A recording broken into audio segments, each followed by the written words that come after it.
de joie, parolier, parolière, je prie que la grâce et la faveur de notre Seigneur Jésus-Christ te localisent là où tu es et que cette grâce soit ton partage ainsi que celui de ta famille.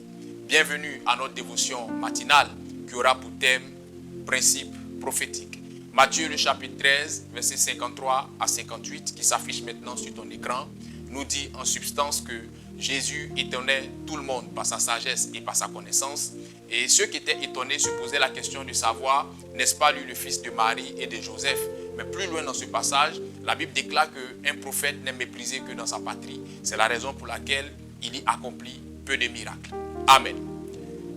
Tu sais, je voudrais te parler aujourd'hui de ce qu'on appelle le principe prophétique.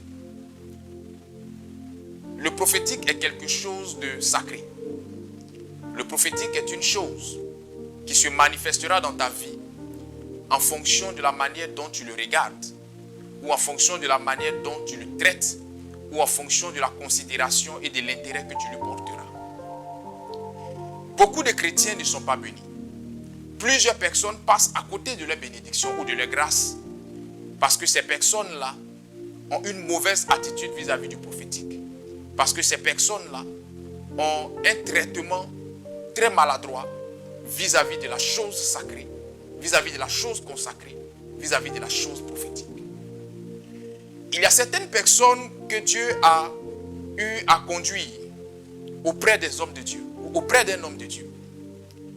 Et parce que cet homme de Dieu-là ne répondait pas à vos normes imaginaires, parce que vous vous attendez à un homme de Dieu très élégant, avec la voiture, avec tout ce qu'il faut, avec tous les accessoires apparents qu'il faut, et parce que vous n'avez pas vu cet homme de Dieu avec tous ces accessoires apparents, vous avez automatiquement fait un blocage psychologique.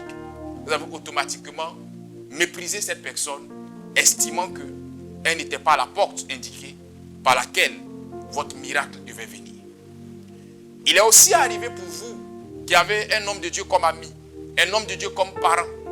Vous avez estimé qu'il est trop votre ami, il est trop votre parent, il est trop votre petit frère, il est trop votre fils, il est trop votre grand frère.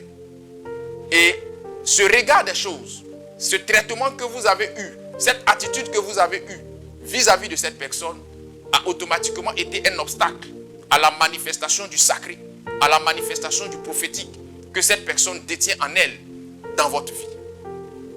De l'autre côté, il y a ces chrétiens qui, se rendant dans un édifice religieux, avaient en tête d'arriver dans une église où tout est parfait, où l'église est d'une dimension architecturale hors norme, où les chaises sont bien placées, où tout est véritablement dans une dimension parfaite.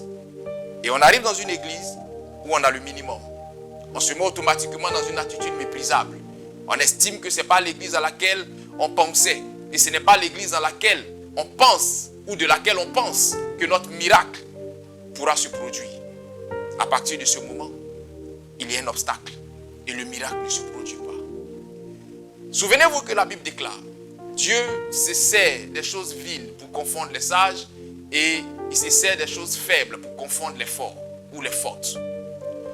Lorsque Dieu veut vous bénir, il écoute votre prière, mais ce n'est pas à vous de déterminer le mode d'exaucement du Seigneur ou la porte ou la personne par laquelle le Seigneur doit passer pour vous exaucer. Parfois même et en général, pour vous confondre, Dieu passe par des personnes méprisables.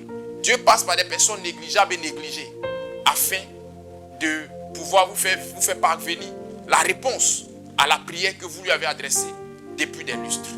Lorsque vous n'avez pas le discernement, lorsque vous n'avez pas la maturité spirituelle nécessaire ou l'instinct prophétique requis pour comprendre que c'est à travers cette chose méprisable que le Seigneur est en train de me répondre, c'est à travers cette personne minimisable que le Seigneur veut passer pour m'apporter le miracle, vous passerez à côté de votre miracle.